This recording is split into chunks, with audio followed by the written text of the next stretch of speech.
com Deus e lhe pede clemência para si e para o povo. Deus demonstra o amor que tem pela humanidade, enviando seu Filho Jesus Cristo. Vamos ouvir com atenção as leituras que serão proclamadas. Leitura do livro do Êxodo. Naqueles dias, Moisés levantou-se quando era noite e subiu ao monte Sinai. Como o Senhor lhe havia mandado, levando consigo as 2 tábuas de pedra. O Senhor desceu na nuvem e permaneceu com Moisés, e este invocou o nome do Senhor.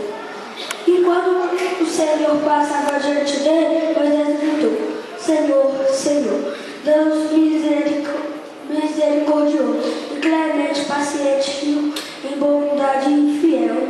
Imediatamente, Moisés curvou-se até o chão e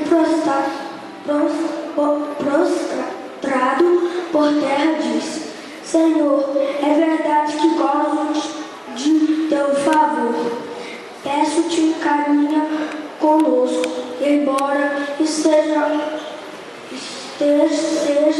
um povo de cabeça dura.